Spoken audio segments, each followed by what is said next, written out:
The autumn night of October 19, 2001, settled over East Hampton like a shroud. In this exclusive enclave where hedge fund titans and entertainment moguls retreat from the chaos of Manhattan, the sprawling estate stood sentinel against the Atlantic darkness. Behind manicured hedges and electronic gates, America's elite slumbered in their multi-million-dollar sanctuaries, believing themselves insulated from the violence that plagued ordinary neighborhoods.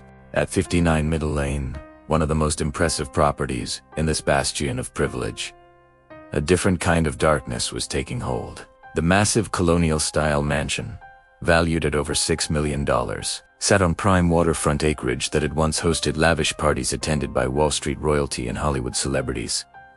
Tonight, however, the house was eerily quiet. The sophisticated alarm system that protected priceless art and antiques had been mysteriously disabled. The staff had been given the weekend off, and somewhere within those elegant rooms, a brutal act of violence was about to shatter the illusion of safety that money was supposed to buy. This is the story of Theodore Ammon, a brilliant financier who helped orchestrate some of the largest corporate takeovers in American history, only to become the victim of a murder plot that would expose the dark underbelly of wealth, marriage, and betrayal in one of America's most exclusive communities. It is a tale that begins with the American dream of success and ends with a crime so shocking it would take years to fully understand. The web of greed, manipulation, and violence that led to that fateful October night. But to truly comprehend the tragedy that befell Ted Ammon, we must first journey back to his beginnings. To understand the man whose extraordinary life would end in such horrific circumstances, we must explore the world of high finance that created his fortune, the troubled marriage that would consume it, and the dangerous obsession that would ultimately cost him his life. The story begins not in the Hamptons, but in the industrial landscape of post-war Pittsburgh, where a young boy named Robert Theodore Ammon was born into a middle-class family on August 30th, 1949. His father, Robert Ammoncino, was a pension coordinator at the Shenango Furnace Company, one of the steel mills that defined Pittsburgh's identity in the 1950s. It was honest work that provided a steady income, but it was far from glamorous. His mother, Betty Lee Morris, embodied the spirit of the heiress ambitious housewives who saw education as the pathway to a better life for their children. The Pittsburgh of Ted's childhood was a city in transition. The steel industry that had built America's industrial might was beginning its long decline, but the work ethic and determination that had forged a nation remained strong in families like the Ammons.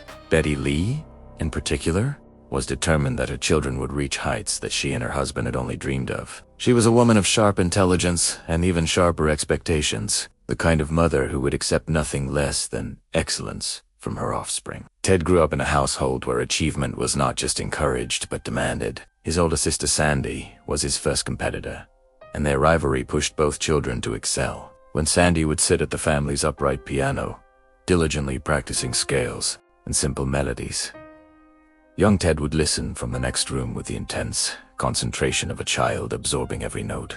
Then, to everyone's amazement, he would approach the piano and reproduce the music he had heard, adding his own flourishes and improvements. It was an early indication of the kind of mind that would later revolutionize corporate finance. But Ted's talents extended far beyond music. In school, he consistently ranked at the top of his class. But more importantly, he displayed the kind of natural leadership and charisma that would serve him well in the competitive world of business. Teachers noted his ability to grasp complex concepts quickly and explain them to struggling classmates. He seemed to possess an intuitive understanding of how systems worked and how they could be improved. The Ammon family's moves during Ted's childhood were driven by his father's career advancement. From Pittsburgh, they relocated to various locations along the East Coast, each move representing a step up in socioeconomic status. These relocations taught Ted valuable lessons about adaptability and resilience. He learned to quickly assess new environments, make friends, and establish himself as a leader regardless of the setting. By the time the family settled in Aurora, New York, when Ted was in his early teens, he had developed a kind of social intelligence that would prove invaluable in his later career. Aurora, New York, was a far cry from industrial Pittsburgh. Nestled in the Finger Lakes region, it was a college town with a more refined atmosphere. The natural beauty of the area, with its pristine lakes and rolling hills, may have contributed to Ted's later appreciation for the finer things in life. At Aurora High School, Ted truly came into his own. He was not just academically successful, but genuinely popular. The kind of student who could move easily between different social groups without losing his authentic self. His success in high school was multifaceted. On the lacrosse field, he demonstrated the kind of strategic thinking and teamwork that would later characterize his approach to business deals. In student government, he showed political acumen and the ability to build consensus among competing interests. Academically, he maintained his position at the top of his class, while seemingly effortless grace that impressed both his peers and teachers. The guidance counselors at Aurora High School recognized that Ted was destined for something special, but even they couldn't have predicted the heights he would eventually reach. His yearbook entry hinted at his ambitions, but in the modest language of the era, he spoke of wanting to make a difference in the business world and build something that would last. These were not unusual aspirations for a bright teenager, but in Ted's case, they would prove prophetic. When it came time for college, Ted chose Bucknell University, a prestigious liberal arts institution in Pennsylvania that had a reputation for producing successful business leaders. His initial choice of architecture as a major reflected his creative side and his appreciation for design and aesthetics. The discipline of architecture requires both artistic vision and mathematical precision, qualities that Ted possessed in abundance. However, as he progressed through his studies, he began to realize that his true talents lay in understanding complex systems and finding ways to optimize them for maximum efficiency and profit. The switch from architecture to economics was not impulsive, but calculated. Ted had spent time talking with professors and career counselors, analyzing his strengths and interests, and researching different career paths. Economics offered the perfect combination of analytical rigor and real-world application that appealed to his practical nature. The field was broad enough to encompass his interests in finance, policy, and strategic planning, while specific enough to provide a clear career trajectory. Ted's years at Bucknell were marked by the same pattern of success that had characterized his earlier education, but with an added dimension of leadership that would prove crucial to his future. His decision to join Phi Gamma Delta fraternity was strategic rather than social.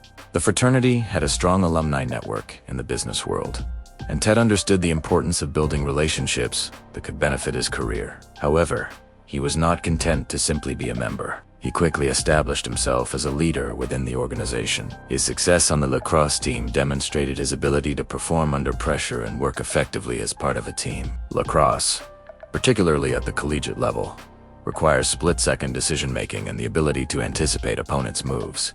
These skills would prove directly applicable to his later career in finance, where timing and strategic thinking often meant the difference between success and failure.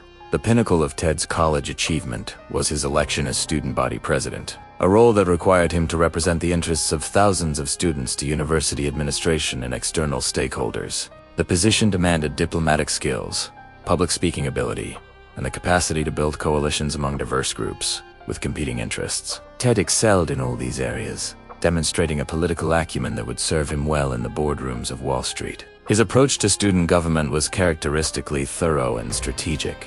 Rather than making grandiose promises he couldn't keep, Ted focused on achievable goals that would have a real impact on student life. He worked to improve campus facilities, expand academic programs, and enhance the university's relationship with the surrounding community. His success in these endeavors earned him respect, not just from fellow students, but from faculty and administrators who recognized his exceptional potential. The relationships Ted built during his college years would prove invaluable throughout his career. His professors became mentors and references.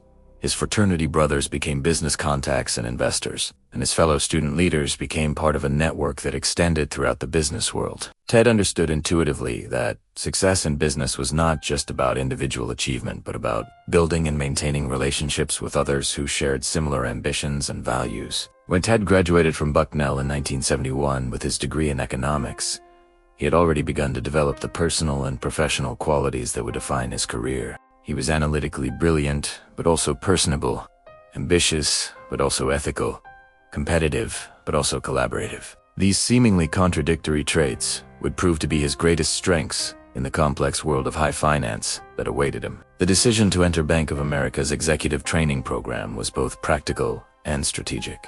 The program was highly competitive, accepting only the most promising college graduates from across the country.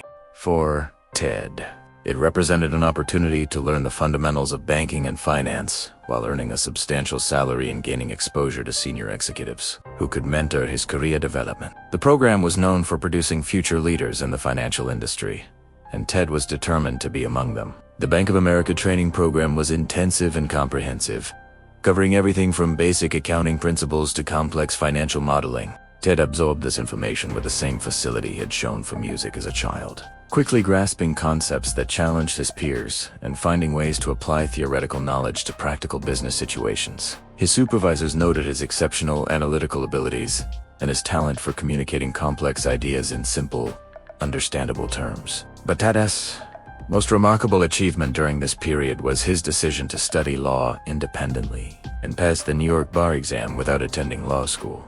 This was an almost unprecedented accomplishment that demonstrated not only his intellectual capacity, but also his extraordinary self-discipline and determination. The New York bar exam was notoriously difficult, and most candidates spent 3 years in law school preparing for it. Ted managed to master the material through independent study while maintaining his demanding responsibilities at Bank of America. The legal knowledge Ted gained through this process would prove invaluable throughout his career. In the world of high finance, contracts and regulatory compliance are crucial elements of every major transaction. Ted's ability to understand legal documents and identify potential issues gave him a significant advantage over competitors who lacked this expertise. It also demonstrated to colleagues and superiors that he possessed the kind of exceptional capabilities that warranted special attention and accelerated advancement. It was during this period of professional development that Ted met Randy Day, a fellow ambitious young professional who shared his drive for success and his appreciation for the finer things in life. Randy was intelligent, attractive, and accomplished in her own right, working in a field that complemented Ted's interests and ambitions. Their relationship developed naturally from mutual professional respect to genuine romantic attachment. The wedding of Ted and Randy in 1973 was a celebration of two bright futures joining together. Both families were proud of their children's achievements and optimistic about their prospects. The young couple seemed perfectly matched in terms of intelligence, ambition, and values. They shared similar backgrounds, comparable education, and complementary career goals. Friends and family members who attended the wedding would later recall thinking that this was a marriage destined for great success and happiness. The early years of their marriage were indeed marked by professional achievement and personal satisfaction. Ted's career continued to advance rapidly, while Randy established herself as a respected professional in her own field. Their decision to relocate to London for career advancement was typical of ambitious young couples of their generation, willing to sacrifice geographical proximity to family in exchange for professional opportunities that would position them for long-term success. London in the 1970s was experiencing a financial renaissance, with American investment banks establishing major operations to serve European clients and participate in emerging global markets. For Ted, the London assignment provided exposure to international finance and the opportunity to work on transactions that were larger and more complex than anything available in the American market. The experience broadened his understanding of global economics and gave him valuable insights into different cultural approaches to business and finance. The lifestyle Ted and Randy enjoyed in London was comfortable and sophisticated. They lived in an elegant apartment in a fashionable neighborhood, dined at the best restaurants, and traveled throughout Europe during their vacations.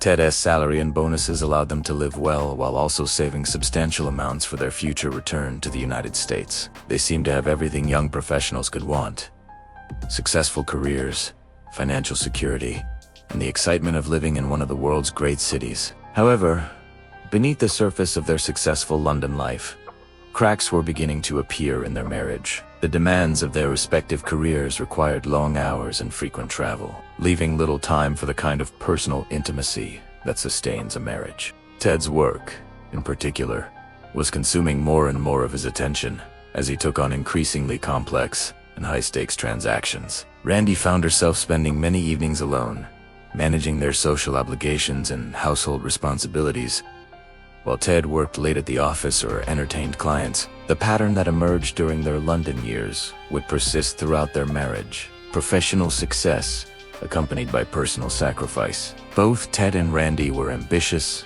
and driven, qualities that served them well in their careers, but created challenges in their relationship.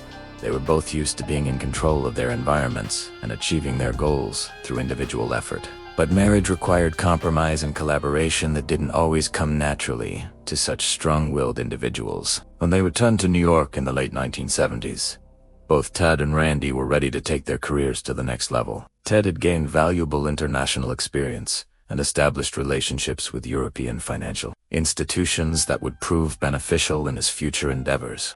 Randy had also advanced professionally and was prepared to build on the foundation she had established during their London years. They were financially secure, professionally accomplished, and ready to begin the next chapter of their lives together. However, the pressures that had strained their marriage in London continued to intensify in New York. Ted's career was reaching a crucial inflection point where success would require even greater commitment of time and energy. The financial industry in the early 1980s was undergoing rapid transformation, with new investment strategies and increasingly complex transactions, creating opportunities for those bold enough to seize them. Ted was determined not to let these opportunities pass him by. The gradual erosion of Ted and Randy's marriage was not dramatic or sudden, but rather a slow process of growing apart as their individual ambitions pulled them in different directions. They remained fond of each other and maintained their mutual respect, but the passionate connection that had brought them together was being overwhelmed by the demands of their professional lives. By 1983, after a decade of marriage, they were forced to confront the reality that their relationship had evolved from a romantic partnership into something more like a business arrangement. Randy's decision to initiate divorce proceedings was painful but not surprising to either of them. She had come to the conclusion that their marriage was no longer fulfilling her emotional needs and that continuing the relationship was preventing both of them from finding the kind of personal happiness they deserved. Ted had hoped they might be able to rebuild their connection, but he respected Randy's decision and agreed to proceed with the divorce in an amicable manner. The divorce settlement was handled with the same professionalism that had characterized their marriage. There were no bitter disputes over money or property, no accusations of infidelity or neglect, simply a mature recognition that their marriage had run its course. Both Ted and Randy walked away from the relationship with their finances intact and their reputations unblemished. They remained on cordial terms and would occasionally encounter each other at professional events in the years that followed. For Ted, the end of his marriage to Randy marked the conclusion of one phase of his life and the beginning of another. At 34 years old, he was financially successful,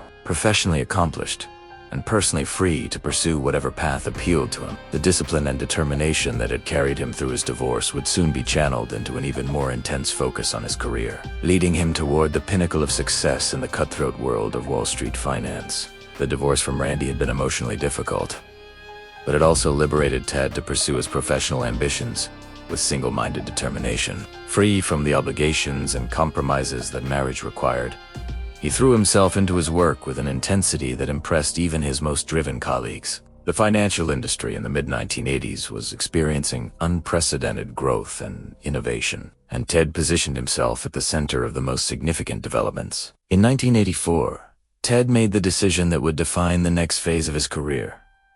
He joined Kohlberg Kravis Roberts Company, better known as K.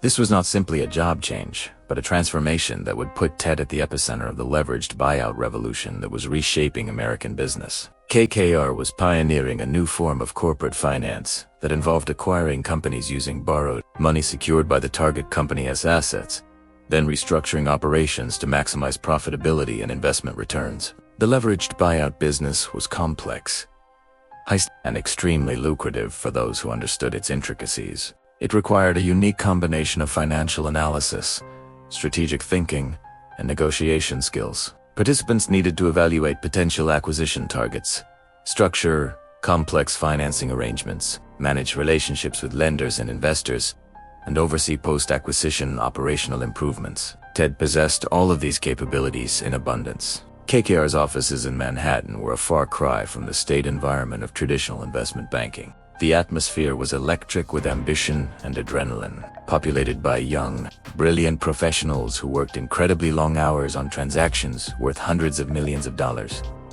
The pressure was intense, but so were the rewards. Successful deal-makers could earn bonuses that exceeded the annual salaries of senior executives at Fortune 500 companies. Ted adapted to this environment like a fish to water. His analytical skills allowed him to quickly assess complex financial structures and identify potential problems or opportunities that others missed. His legal background gave him insights into regulatory issues and contract terms that proved valuable in negotiations. His personal charisma and communication abilities made him effective at building relationships with clients and persuading them to accept his recommendations. One of Ted's first major successes at KKR was his involvement in the acquisition of Beatrice Companies, a diversified food and consumer products conglomerate. The transaction was valued at over $6 billion, making it one of the largest leveraged buyouts in history at that time. Ted's role involved analyzing Beatrice's various business units, identifying opportunities for operational improvements,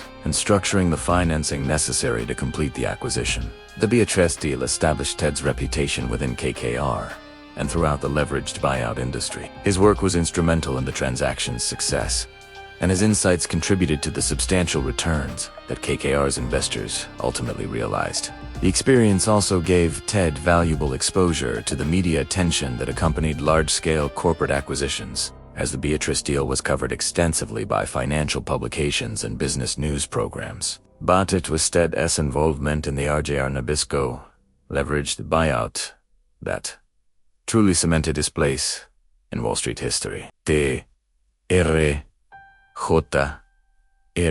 Nabisco transaction was not just another deal, but a corporate battle that captured the attention of the entire business world. The company, which manufactured cigarettes and food products, became the target of competing acquisition attempts by its own management team and several private equity firms, including KKR.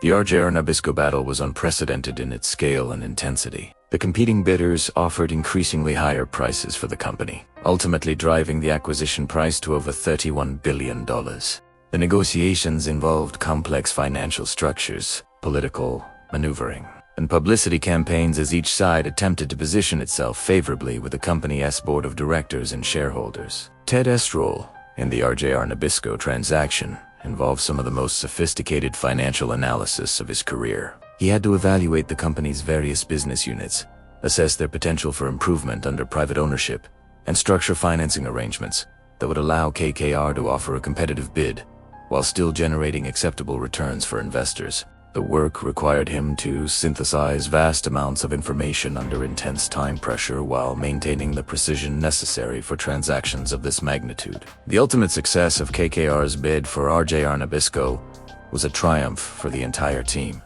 but Ted's contributions were particularly notable. His financial models had been crucial in determining the maximum price KKR could offer, while still achieving its return targets. His analysis of the company's operations had identified specific areas where improvements could generate additional value. His involvement in the negotiations had helped secure favorable terms that enhanced the transaction's profitability. The RJR Nabisco deal would later be immortalized in the best-selling book Barbarians at the Gate and subsequent television movie, both of which portrayed the transaction as emblem of the excessive greed and ruthless tactics that characterized Wall Street in the 1980s. While Ted was not specifically mentioned in these popular accounts, he was proud of his role in what he considered a legitimate business transaction that created value for investors and improved operational efficiency at the acquired companies. The financial rewards of Ted's work at KKR were substantial and allowed him to accumulate wealth far beyond what he had thought possible during his earlier career. His annual compensation, including bonuses tied to the success of specific transactions, reached into the millions of dollars.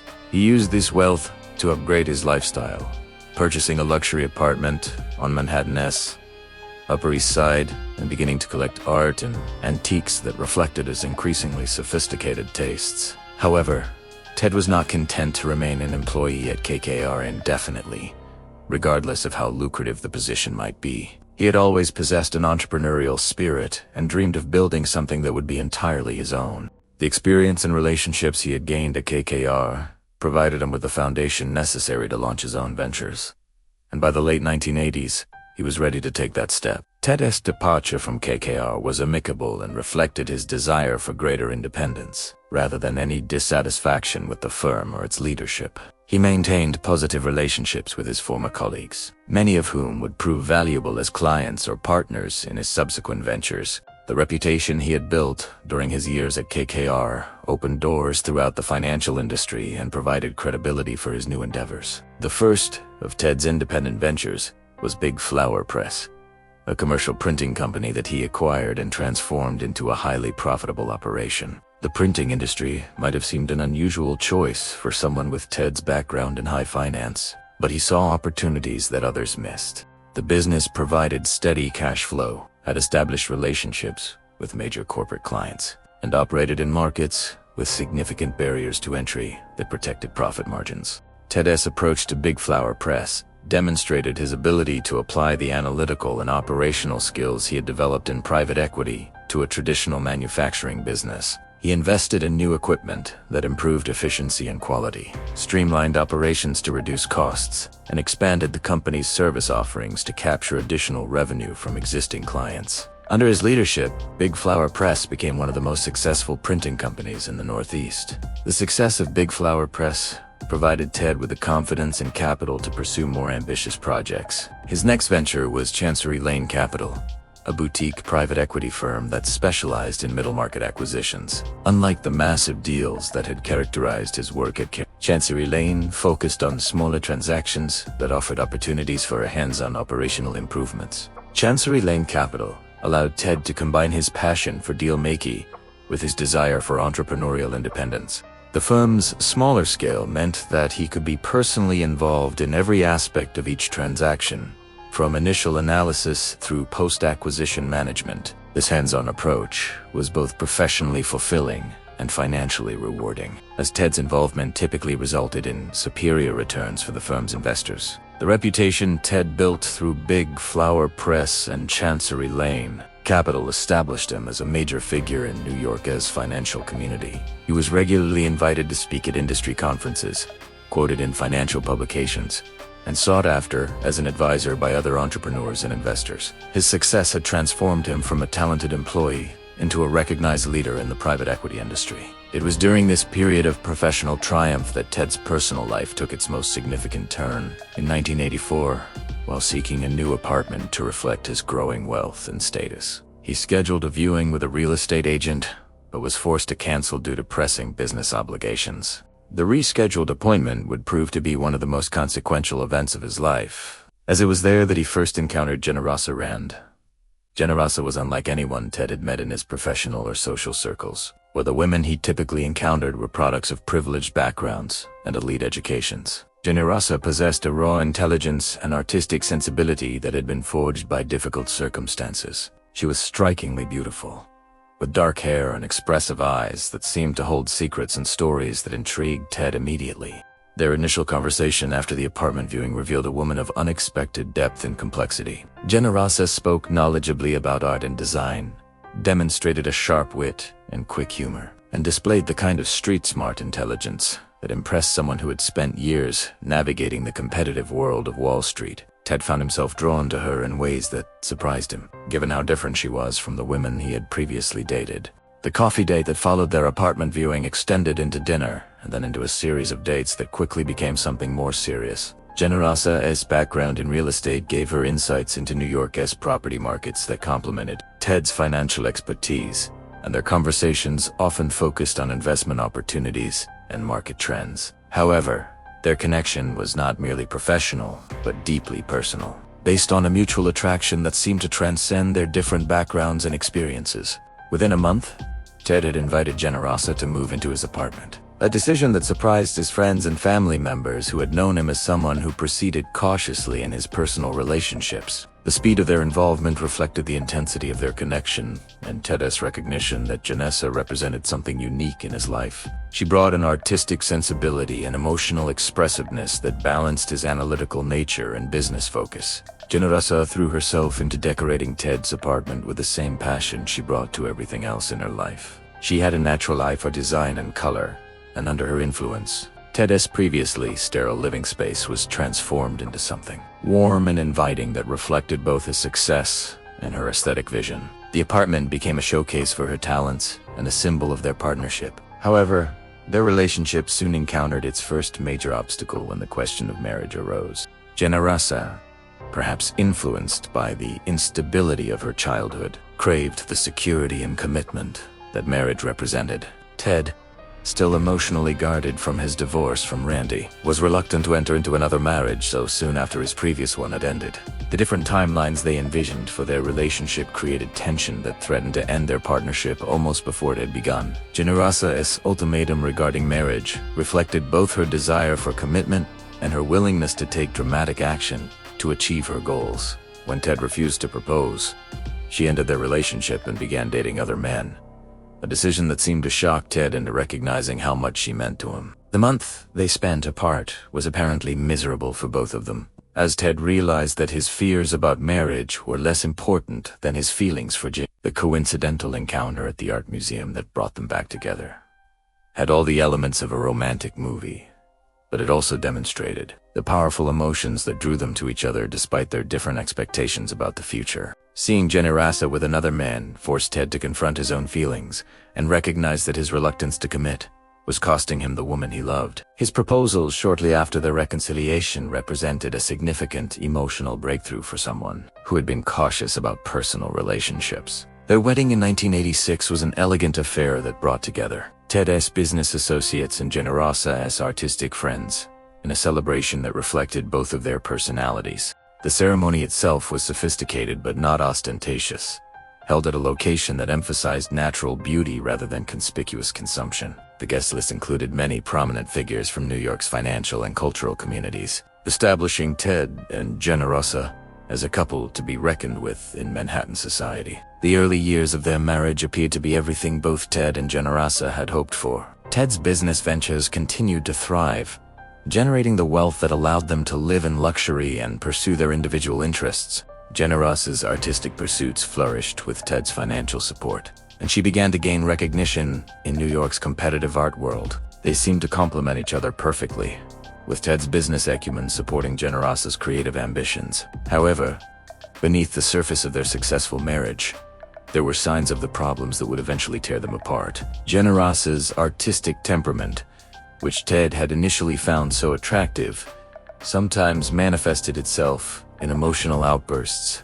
that were difficult for him to understand or manage. Her childhood experiences had left her with deep-seated insecurities about abandonment and betrayal that created challenges in their relationship even during good times. Ted's business success continued to accelerate throughout the late 1980s and early 1990s, with his wealth growing from millions to tens of millions of dollars. This financial success allowed him to indulge Generosa's increasingly expensive tastes and artistic projects, but it also required him to spend more time focused on business matters and less time attending to their relationship.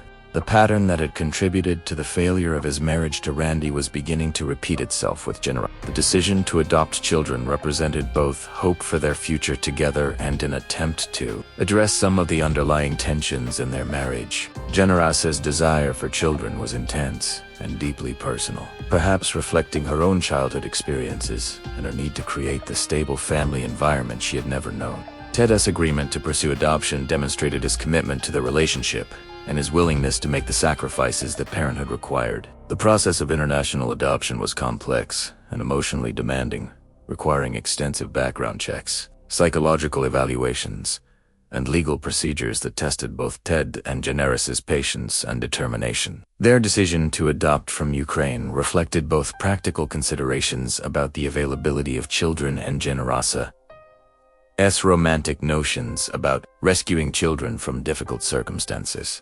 The long journey to bring Greg and Alexa home would prove to be one of the most rewarding experiences of their marriage. When two-year-old twins Greg and Alexa arrived from Ukraine in 1992, they brought with them not just the joy that Ted and Generosa had longed for, but also the complex challenges that come with international adoption. The children had spent their earliest years in an institutional setting that, while caring, could not provide the individualized attention and emotional nurturing that healthy development requires. They were physically healthy, but emotionally guarded, displaying the kind of wariness that children develop when they've learned not to trust that adults will consistently meet their needs. Ted approached fatherhood with the same methodical dedication he brought to his business ventures. He read extensively about child development, consulted with pediatricians and child psychologists, and created structured environments designed to help Greg and Alexa feel secure in their new home. His natural analytical abilities served him well in understanding the children's needs and developing strategies to address the attachment issues that often affect adopted children.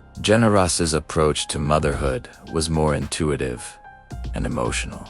Having experienced abandonment herself as a child, she seemed to understand instinctively what Greg and Alexa needed to feel loved and secure. She was patient with their initial resistance to affection, creative in finding ways to engage their interest, and absolutely determined to give them the stable, nurturing childhood that she had never experienced. Her artistic nature found expression in the elaborate children's rooms she designed and the imaginative games and activities she created for them. The process of bonding with Greg and Alexa was gradual, but ultimately successful. Ted's consistency and reliability helped the children learn to trust that he would be there when they needed him, while Generosa's warmth and creativity brought joy and spontaneity into their lives. Within months of their arrival, the twins were thriving in their new environment, displaying the kind of developmental progress that indicated they felt secure and loved. By this time, Ted's wealth had grown to approximately $50 million, a sum that placed the Amon family among the truly wealthy elite of American society. This financial success allowed them to provide Greg and Alexa with every advantage that money could buy. The finest private schools, specialized tutoring when needed, enrichment activities that developed their talents and interests, and access to cultural and educational experiences that broadened their horizons. The family's primary residence during this period was a magnificent estate in East Hampton that Ted and Generosa had designed and built to their exact specifications. The property at 59 Middle Lane was more than just a house. It was a statement of their success and a reflection of their combined aesthetic sensibilities. Ted's practical nature ensured that the home was efficiently designed and equipped with the latest technology, while Generosa's artistic vision created spaces that were both beautiful and functional. The East Hampton estate sat on several acres of prime waterfront property, with manicured gardens that Generosa had personally designed and landscaped. The main house featured soaring ceilings, expansive windows that maximized natural light, and rooms that flowed seamlessly from one to another. Every detail had been carefully considered,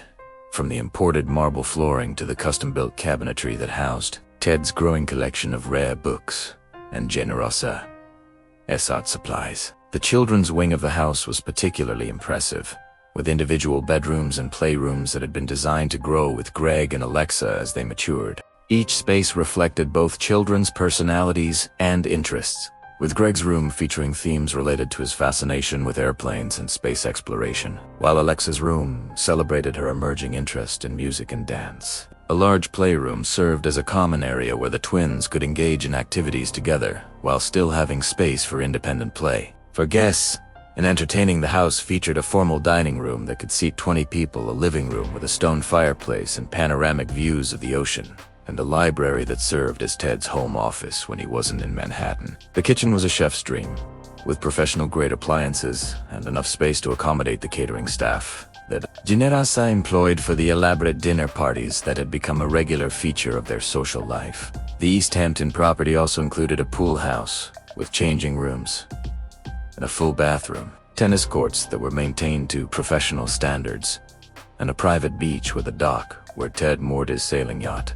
The entire estate was surrounded by mature trees and professionally maintained landscaping that provided both privacy and natural beauty. It was the kind of property that appeared regularly in architectural and lifestyle magazines, representing the pinnacle of American domestic luxury. Life at the East Hampton estate during the mid-1990s appeared to be everything that Ted and Generosa had dreamed of when they first met.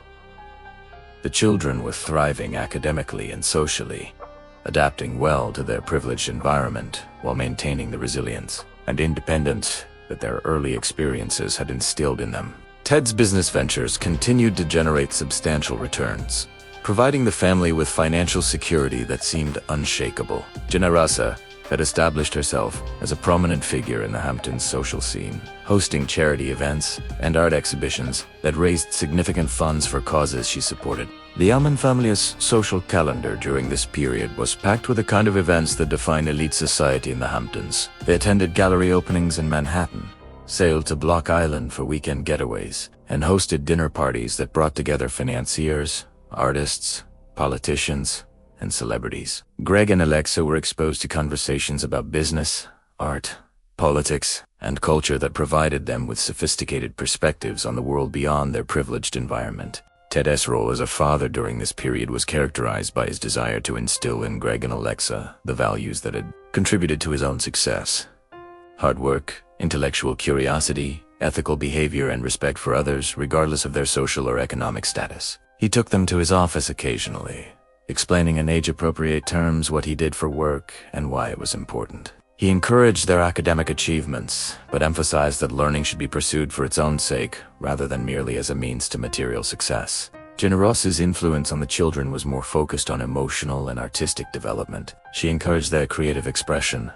whether through art, music, or imaginative play. She was also deeply concerned with ensuring that they understood their Ukrainian heritage and felt proud of their cultural background. The family took several trips back to Ukraine during this period, both to maintain connections with the children's birth culture and to support charitable organizations working with orphan children. However, beneath the surface of this seemingly perfect family life, tensions were beginning to emerge that would eventually tear the Amon family apart. Generosa's artistic temperament, which had initially attracted Ted, was becoming more pronounced and more problematic as the pressures of managing a complex household and active social life took their toll. Her mood swings became more frequent and more severe, creating an atmosphere of unpredictability that was particularly difficult for children who had already experienced instability in their early lives. Ted's business success, while providing financial security, required him to spend increasing amounts of time away from home. His various ventures demanded constant attention, and the private equity business involved extensive travel to evaluate potential acquisitions and oversee existing investments. What had once seemed like a manageable balance between work and family was becoming increasingly difficult to maintain as both his business responsibilities and Generosia's emotional needs intensified. The couple's different approaches to parenting also began to create conflicts. Ted favored structure and consistency, believing that clear expectations and predictable routines would help Greg and Alexa develop self-discipline and emotional stability. Genosa preferred a more flexible approach that emphasized creativity and emotional expression, sometimes undermining Ted's attempts to establish boundaries and rules. These philosophical differences might have been manageable in a more stable relationship, but they became sources of serious conflict when combined with other marital problems. Generosa's increasing paranoia about Ted's faithfulness became another major source of tension. Despite having no evidence of infidelity, she became obsessed with the possibility that Ted was having affairs during his business trips. She would search through his belongings, monitor his phone calls, and interrogate him about his activities when he was away. This suspicious behavior was deeply hurtful to Ted, who had never given her any reason to doubt his commitment to their marriage and family. The financial dynamics of their relationship also became increasingly problematic. While Ted was generous in providing for Generosa's needs and desires, he maintained control over their finances in a way that sometimes made her feel dependent and powerless. Generosa's spending had become increasingly extravagant as their wealth grew, and Ted occasionally felt compelled to set limits that she resented. These conflicts over money were particularly painful because they seemed to reduce their relationship to a purely transactional arrangement. By the late 1990s, Ted was privately acknowledging to close friends and family members that his marriage was in serious trouble. The woman he had fallen in love with seemed to have been replaced by someone who was increasingly unstable, demanding, and hostile. The joy and spontaneity that Generosa had initially brought to his life had been overwhelmed by drama and conflict that was taking a toll on his health, his business performance, and most importantly, his ability to be an effective father to Greg and Alexa. The decision to relocate the family to England in 1999 represented Ted's last serious attempt to save his marriage. The move to Coverwood, a magnificent manor house in Surrey, was intended to provide a fresh start away from the social pressures and distractions of New York and the Hamptons. Ted hoped that a change of environment might help Generosa rediscover her emotional equilibrium and allow them to rebuild their relationship on a stronger foundation. Coverwood was everything that Ted and Generosa had hoped their English retreat would be. The property dated back several centuries, but had been extensively renovated to provide modern conveniences while maintaining its historic character. The house sat on hundreds of acres of rolling countryside, providing privacy and natural beauty that offered a stark contrast to the busy social environment of the Hamptons. The children seemed to adapt well to their new environment, enrolling in excellent local schools and making friends among the children of other expatriate families. Generosa threw herself into the renovation and decoration of Coverwood, with the same passion she had brought to their East Hampton estate. She worked with local artisans and craftsmen to restore original architectural details while incorporating modern amenities. That made the house comfortable for contemporary family life. The project gave her a creative outlet that seemed to provide some relief from the emotional turmoil that had characterized her behavior in New York. However, the physical distance between England and New York created new problems that eventually overshadowed any benefits the move might have provided. Ted's business ventures required him to spend most of each week in New York, leaving Generosa essentially alone with the children in a foreign country, where she had few friends or support systems. The isolation and responsibility of managing two young children without Ted's daily assistance proved more difficult than she had anticipated. Ted's weekly commute between England and New York was exhausting and expensive, but more importantly, it prevented him from being consistently present for either his family or his business. The 6-hour time difference made it difficult to communicate effectively with Generosa during the week, and by the time he arrived in England for weekends, he was often too tired to give his family the attention they deserved. The arrangement that was supposed to bring them closer together was actually driving them further apart. Generosa's suspicions about Ted's fidelity intensified during this period, fueled by his extended absences and her isolation in England. She became convinced that he was using his business trips as opportunities to conduct affairs with other women, and her accusations became more frequent and more specific. The private investigators she hired to follow Ted found no evidence of infidelity, but their reports did nothing to ease her paranoia or reduce the conflicts between them. The discovery of the divorce lawyer's invoice on Ted's desk was the final straw that convinced Generosa that her worst fears were justified. While Ted had indeed consulted an attorney about the possibility of divorce, he had not made any final decisions about ending their marriage. However, Generosa interpreted his consultation as definitive proof that he was planning to abandon her and the children, just as her father and other men in her life had abandoned her. Her reaction was immediate and dramatic, marking the beginning of the end of their marriage. The year 2000 marked the beginning of what would become one of the most bitter and destructive divorce proceedings in the history of New York's family court system. When Generosa filed for divorce, she didn't simply want to end her marriage to Ted. She wanted to destroy him financially and emotionally in the process. Her initial demand for half of what she claimed was his $300 million fortune revealed both her inflated perception of his wealth and her determination to extract the maximum possible settlement from their failed marriage. The reality of Ted's financial situation was complex and far different from Generosa's public claims. While he was undoubtedly wealthy by any reasonable standard, with assets totaling approximately $100 million, much of this wealth was tied up in illiquid investments and business ventures that could not easily be converted to cash. His actual annual income, while substantial, was far less than the tens of millions per year that Generosa claimed he was earning and hiding from the court. The legal proceedings that followed Generosa's divorce filing were marked by a level of acrimony and mutual destruction that shocked even experienced family court attorneys. Generosa's legal team, led by some of New York's most aggressive divorce lawyers, pursued a strategy of total warfare designed to force Ted into a settlement by making the litigation process so expensive and emotionally devastating that he would capitulate to her demands rather than continue fighting. Ted's response to Generosa's aggressive tactics was initially measured and defensive. He hoped that by providing complete financial disclosure and demonstrating his willingness to be generous in supporting both Generosa and the children, he could convince the court and eventually Generosa herself that his goals were reasonable and fair. However, this conciliatory approach only seemed to encourage Generosa's lawyers to make even more extreme demands and personal attacks. The custody battle that developed alongside the financial disputes was particularly vicious and harmful to Greg and Alexa. Generosa's legal strategy included attempts to portray Ted as an absent, neglectful father who was more interested in his business ventures than in his children's well-being. These accusations were not only false, but cruelly ironic, given that Ted had arranged his work schedule around the children's needs and had been the more consistent and emotionally stable parent throughout their childhood.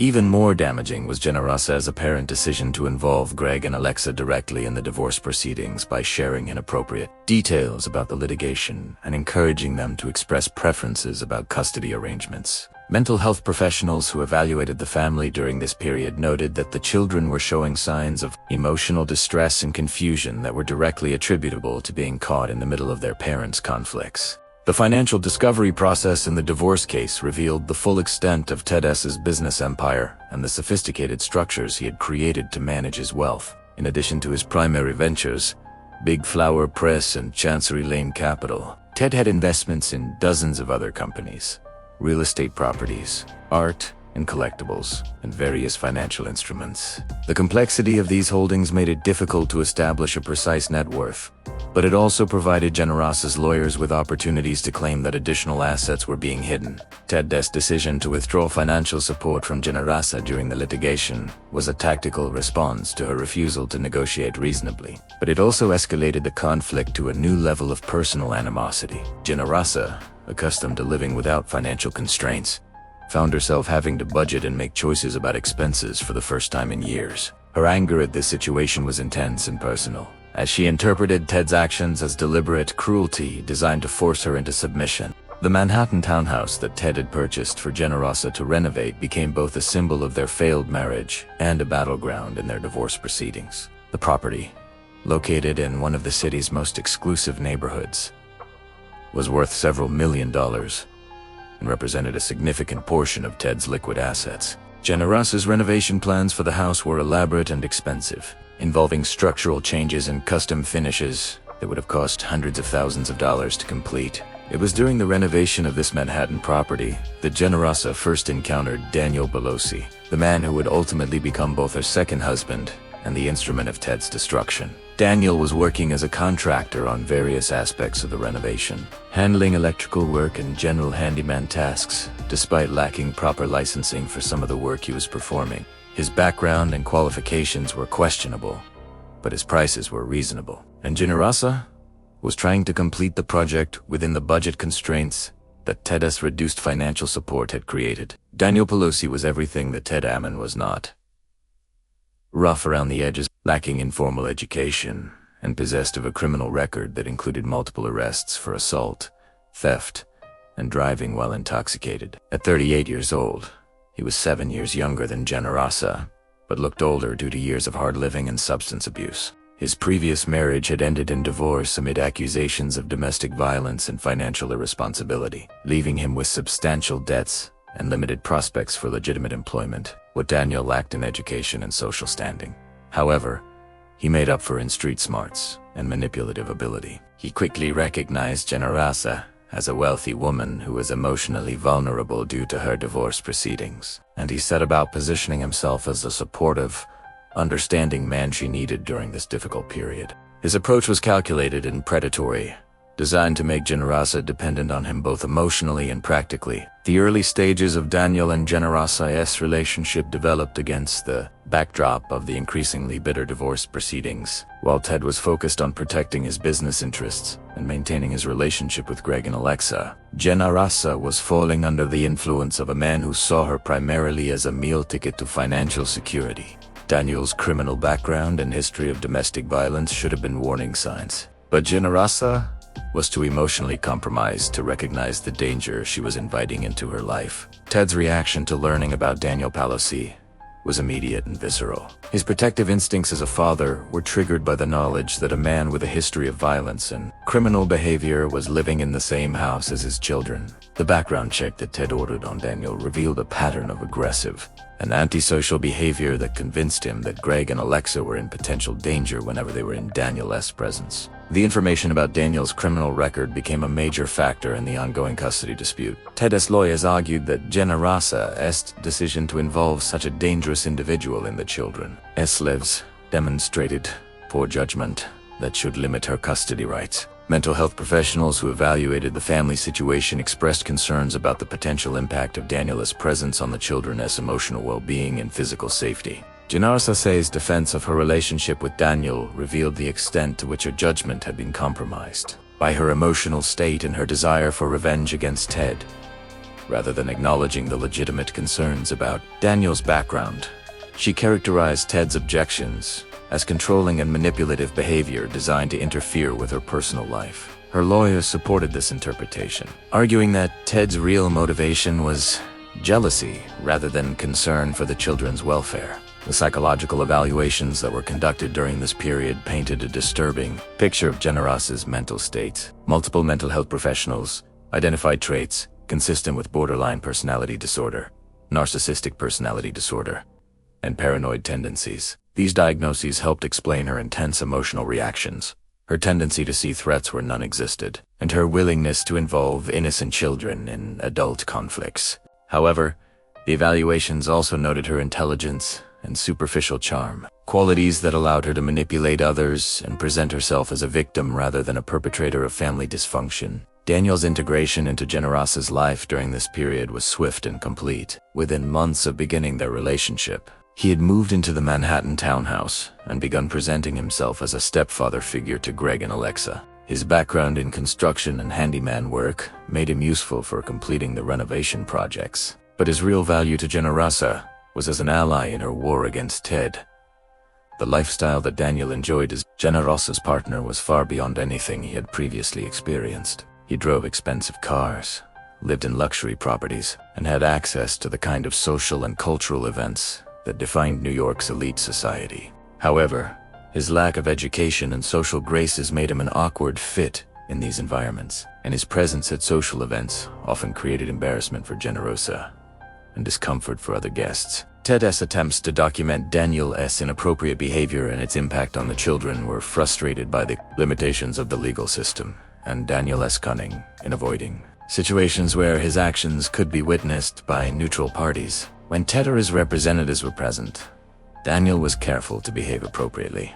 But Greg and Alexa's accounts of his behavior when alone with him painted a picture of a man who was volatile, threatening, and potentially dangerous. The financial aspects of Generosa's relationship with Daniel became another source of conflict in the divorce proceedings. Ted's lawyers argued that his obligation to provide spousal support should be reduced or eliminated, given that Generosa was essentially living as a married woman with another man. Daniel's expensive lifestyle, funded entirely by Generosa's access to Ted's money, was characterized as an inappropriate use of marital assets that should be considered in determining the final settlement. As the divorce proceedings dragged on through 2001, the emotional and financial toll on all parties became increasingly severe.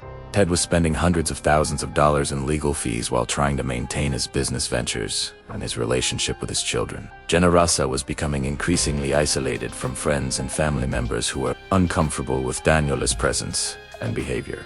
Most tragically, Greg and Alexa were caught in the middle of a conflict that was damaging their relationships with both parents and creating emotional trauma that would affect them for years to come. The mediation sessions that were ordered by the court provided glimpses into the depth of hatred that had developed between Ted and Jen. What had once been love and mutual respect had been transformed into something toxic and destructive that seemed to poison everyone who came into contact with it. The mediators noted that both parties seemed more interested in hurting each other than in reaching agreements that would serve their children's best interests. By the fall of 2001, Ted was beginning to realize that the divorce proceedings might never end through conventional negotiation. Generosa's demands had become increasingly unrealistic, and her lawyers seemed to be encouraging her unreasonable expectations rather than helping her understand the realities of her situation.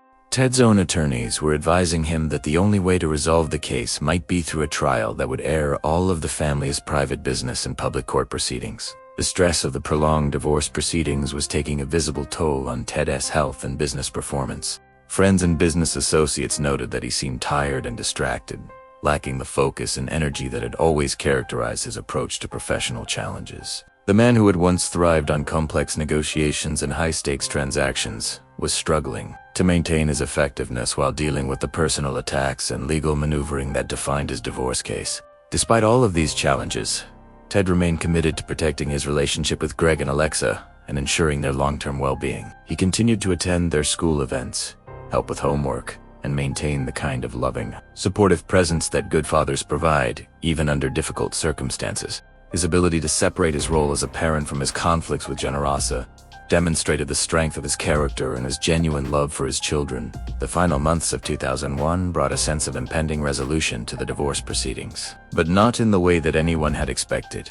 Ted's lawyers had finally succeeded in documenting the extent of Generosa's unreasonable behavior and Daniel's inappropriate influence on the family's situation. The court was preparing to issue rulings that would likely favor Ted's position on both custody and financial issues, potentially leaving Generosa with far less than she had demanded. It was against this backdrop of legal and personal conflict that the events of October 19th and 20th, 2001 would unfold. Ted had returned to his East Hampton estate for what he expected to be a quiet weekend, unaware that the long tensions of his divorce proceedings were about to explode into violence that would end his life and destroy what remained of his family. The weekend of October 19th, 2001 began with the kind of crisp autumn weather that made the Hamptons particularly beautiful. The summer crowds had departed, leaving the exclusive enclave to its year-round residents and the wealthy weekenders who preferred the quieter atmosphere of the off-season. For Ted Amon, these October weekends at his East Hampton estate represented precious opportunities to escape the pressures of his divorce proceedings and reconnect with the peaceful environment he had worked so hard to create. Ted's routine during these difficult months had become predictable and solitary. He would drive out from Manhattan on Friday evenings, often arriving after dark at the house on Middle Lane. The estate, which had once been filled with the sounds of family life and entertaining, now echoed with an emptiness that reflected the destruction of his marriage and his separation from Greg and Alexa. The house staff had been reduced to a minimum, with only essential maintenance and security personnel retained to care for the property. On this particular weekend, Ted had made arrangements for his usual companions during these solo visits to the Hamptons. His business partner and closest friend would join him for dinner on Saturday night, and his longtime chauffeur and estate manager would be available to handle any needs that arose. These relationships had become even more important to Ted during the isolation of his divorce proceedings, providing the personal connections and emotional support that his marriage had once supplied. The security system at the Middle Lane estate was sophisticated and comprehensive, featuring multiple layers of protection that included perimeter sensors, motion detectors, and cameras that monitored all entrances to the property. The system was connected to a central monitoring service that would alert local law enforcement in case of any breach or emergency. Ted's wealth and prominence had made him conscious of security risks, and he had spared no expense in protecting his property and ensuring his personal safety. However, like many security systems, the East Hampton installation was only as effective as the people who operated it. The system could be disabled by anyone who knew the access codes, and Ted had been somewhat casual about sharing these codes with people he trusted. During his marriage to Generosa, she had naturally been given full access to the security system, and that access had never been revoked, despite their separation and ongoing divorce proceedings. The events of Friday evening, October 19th, began normally enough. Ted arrived at the estate around 9 p.m., having spent the day in Manhattan dealing with business matters and meeting with his divorce attorneys. The house was quiet and dark when he arrived, exactly as he expected it to be. He followed his usual routine of checking the property, reviewing messages from his staff, and settling into the master bedroom suite that had been his private retreat during the happiest years of his marriage. What Ted didn't know was that his arrival at the estate had been anticipated and monitored by people who meant him harm. The divorce proceedings had created a situation where his schedule and movements were relatively predictable, and his weekend visits to East Hampton followed a pattern that could be easily observed and exploited. The security that he believed protected him had been compromised from within, making him vulnerable in the place where he should have been safest.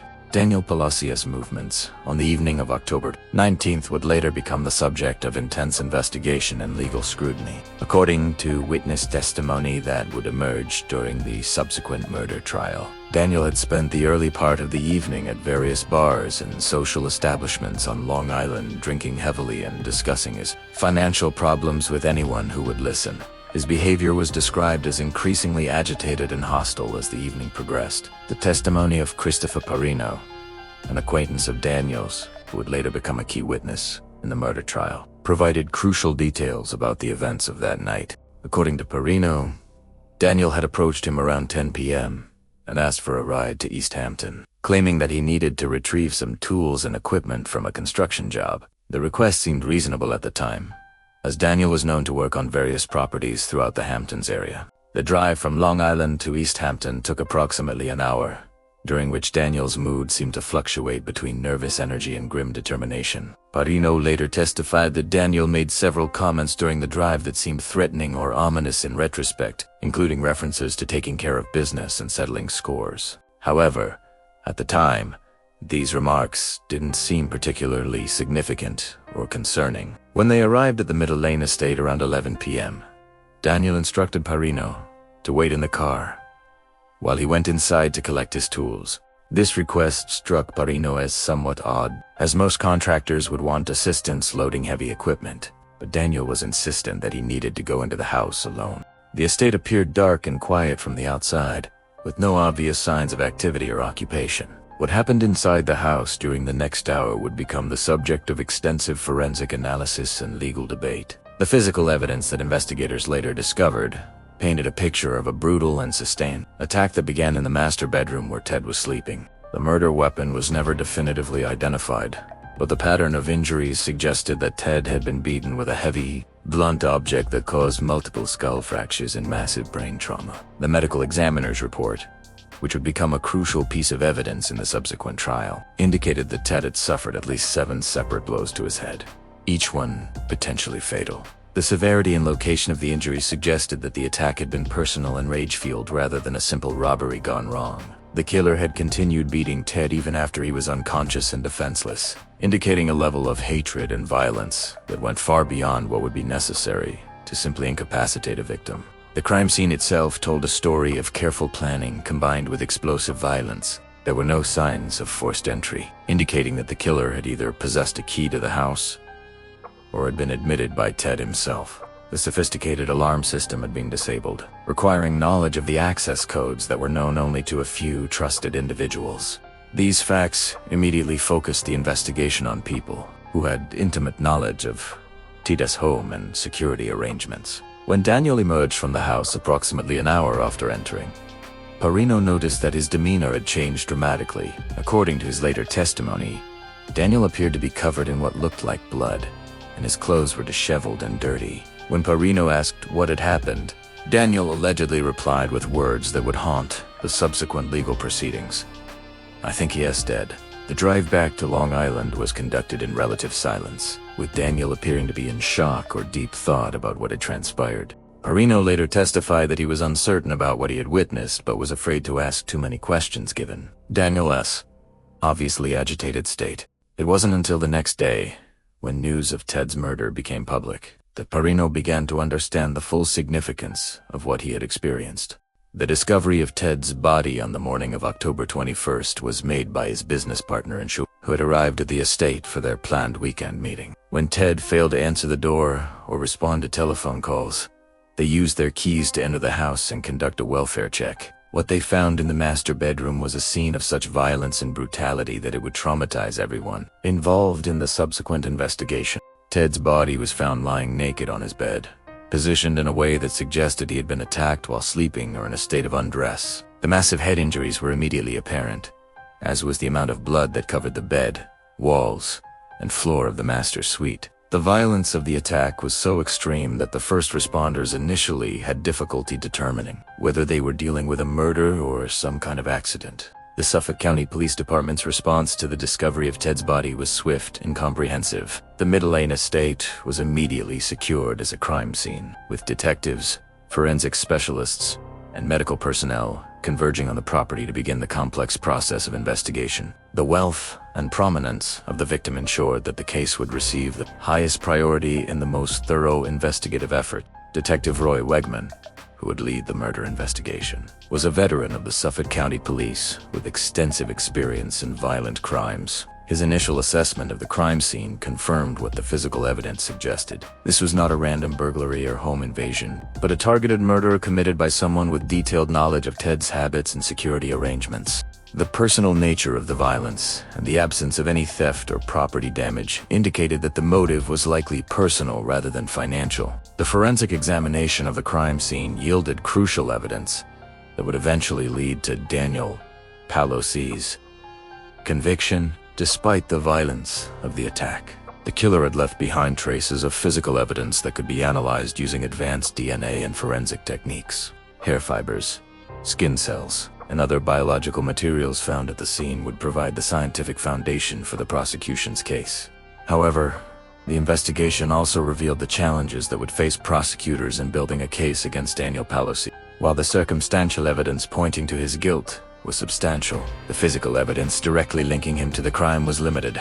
The case would ultimately depend heavily on witness testimony and the ability to demonstrate motive, opportunity, and means through careful reconstruction of the events leading up to Ted's murder. The news of Ted Amonet's murder sent shockwaves through the East Hampton community and New York's financial world. His death was front-page news in major newspapers, and the story dominated local television coverage for weeks. The brutal murder of such a prominent and well-respected figure in such an exclusive and supposedly secure community challenged assumptions about safety and security that many wealthy individuals had taken for granted. Forge Enerosa. The news of Tita's death created a complex mix of emotions that she struggled to process and express appropriately. While their marriage had ended in bitter acrimony and their divorce proceedings had been marked by mutual hostility, Ted's death also represented the loss of the only man she had ever truly loved. Her initial reaction was reportedly one of shock and disbelief, followed quickly by awareness of the dramatic change in her financial and legal situation.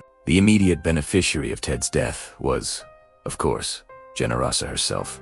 As his widow, she inherited his entire estate, estimated at approximately $97 million after taxes and legal fees. The divorce proceedings that had consumed so much time, energy, and money were suddenly irrelevant, replaced by probate proceedings that would transfer Ted's wealth to her with relatively little legal complication. The life insurance policies and business interests that had been subjects of bitter dispute during their divorce were now hers without contest.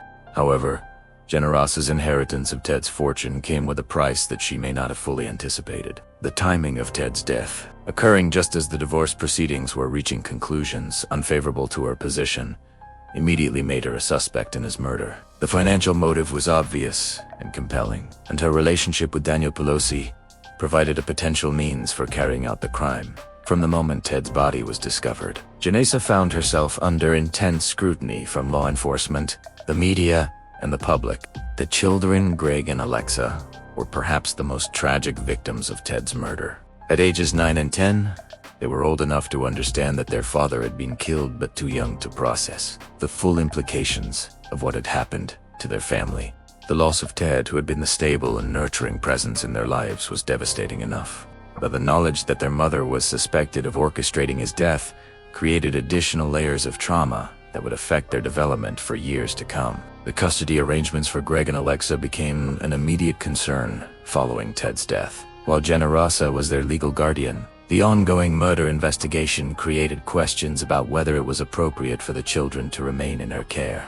Ted's family members, particularly his sister Sandra, began legal proceedings to gain custody of the children, arguing that their safety and well-being were at risk as long as they remained with Generosa and Daniel Pelosi. The investigation into Ted Amonet's murder quickly became one of the most complex and high-profile cases in Suffolk County's history. Detective Roy Wegman and his team faced the challenging task of building a case against suspects who had significant financial resources to hire, the best legal representation available, while also dealing with intense media scrutiny and public interests that complicated every aspect of their work. The forensic evidence from the crime scene provided important clues about the nature of the attack and the identity of the perpetrator, but it also revealed the sophisticated planning that had gone into the murder. The killer had been careful to avoid leaving obvious traces of evidence, and the violence of the attack had destroyed or contaminated much of the physical evidence that might have provided definitive proof of guilt. The medical examiner's detailed analysis of Ted's injuries provided crucial insights into the murder weapon and the manner of attack. The pattern of skull fractures indicated that Ted had been beaten with a heavy. The medical examiner's detailed analysis of Ted's injuries provided crucial insights into the murder weapon and the manner of attack. The pattern of skull fractures indicated that Ted had been beaten with a heavy, blunt object,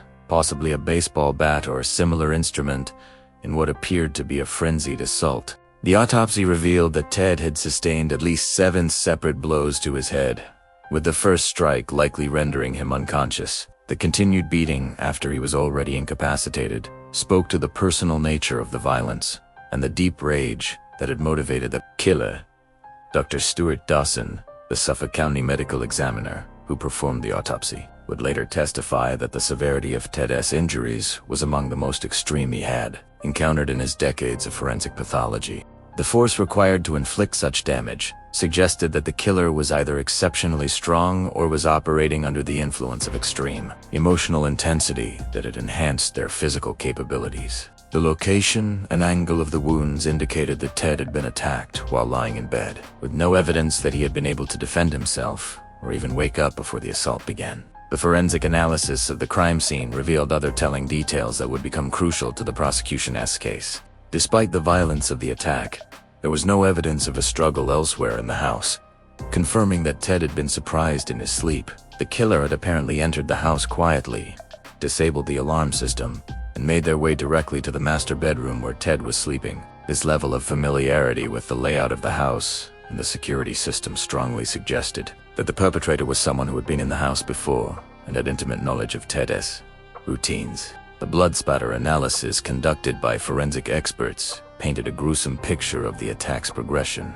The initial blows had occurred while Ted was lying on the bed, but subsequent strikes had apparently been delivered as the killer moved around the room, suggesting a sustained assault that continued for several minutes. The pattern of blood on the walls and ceiling indicated that the killer had raised the murder weapon high above their head before bringing it down with tremendous force, over and over again.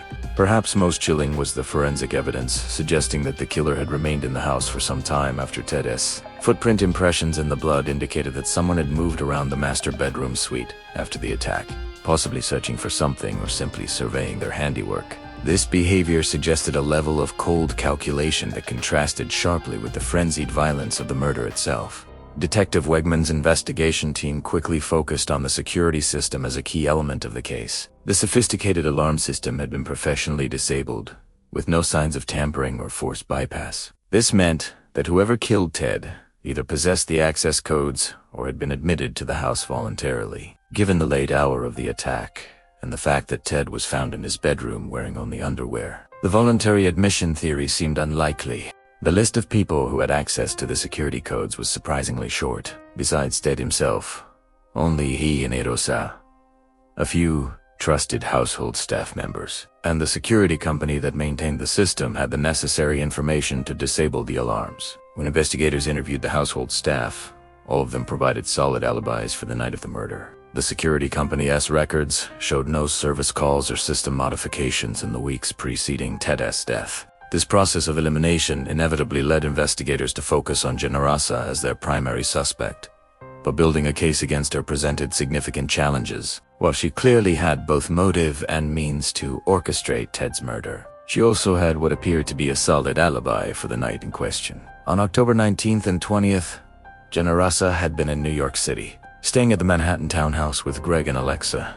Multiple witnesses, including the children themselves, could confirm her presence there during the time frame when Ted was murdered. However, Detective Wegman and his team quickly realized that Generosa didn't need to be physically present at the East Hampton estate to be responsible for Ted's death. If she had provided the security codes and inside information to someone else, she could have orchestrated the murder from a distance while maintaining her alibi.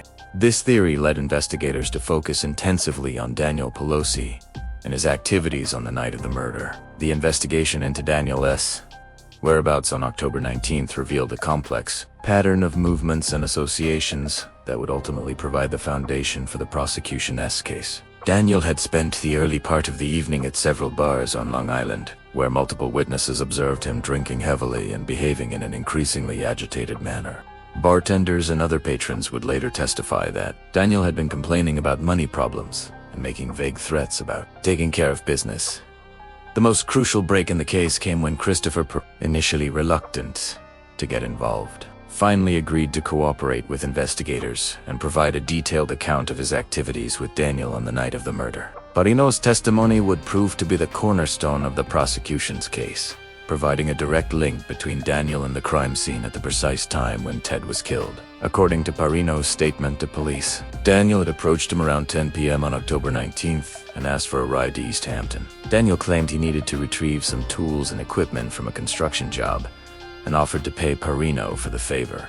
While the request seemed reasonable at the time, Perino later recalled that Daniel had seemed nervous and agitated during their conversation, frequently checking his watch and looking around as if he was concerned about being observed. The drive to East Hampton had taken approximately an hour, during which Daniel's mood had fluctuated between periods of tense silence and bursts of hostile commentary about wealthy people who think they'd be better than everyone else. Perino testified that Daniel had made specific references to Ted Ammon, calling him names and expressing resentment about the way he had treated Generosa during their divorce proceedings. These statements would later be used to establish Daniel's motive for the murder. When they arrived at the Middle Lane estate, Daniel had instructed Perino to wait in the car while he went inside to collect his tools. This request had struck Perino as odd, since most contractors would want assistance loading heavy equipment. But Daniel had been insistent that he needed to go into the house alone. The estate had appeared dark and quiet from the outside, with no obvious signs that anyone was home. Perino's account of what happened next would become the most dramatic and compelling evidence in the prosecution's case. According to his testimony, Daniel had been inside the house for approximately 1 hour, during which Perino had dozed fitfully in the car. He was awakened by the sound of Daniel returning to the vehicle, and immediately noticed that his companion's appearance had changed dramatically. Daniel's clothes were disheveled and appeared to be stained with what looked like blood. His hands were dirty, and he seemed to be in a state of shock or extreme agitation. When Perino asked what had happened and why Daniel looked so disheveled, Daniel allegedly replied with words that would echo throughout the subsequent trial. "I think he is dead." This statement, combined with Daniel's appearance and behavior, convinced Perino that something terrible had occurred inside the house, though he claimed he was too frightened to ask for more details or to insist on calling the police. The drive back to Long Island was conducted in near total silence, with Daniel staring out the window and occasionally muttering under his breath. Perino later testified that he was terrified by what he had witnessed and was unsure about what he should do with the information. It was not until news of Ted's murder became public 2 days later that Perino realized the full significance of what he had experienced and began to consider whether he should contact the authorities. The decision to come forward with his story was not easy for Perino, who was well aware that his testimony would make him a target for retaliation from Daniel and potentially from Janasa as well. He was also concerned about his own legal exposure, since he had arguably been an accessory to the crime by providing transportation. However, after consulting with an attorney and receiving assurances about his immunity from prosecution, Perino agreed to cooperate fully with the investigation. The corroboration of Perino's account became a major focus of the investigation. Detectives worked to verify his movements on the night of the murder, interviewing bartenders and other witnesses who had seen him with Daniel earlier in the evening.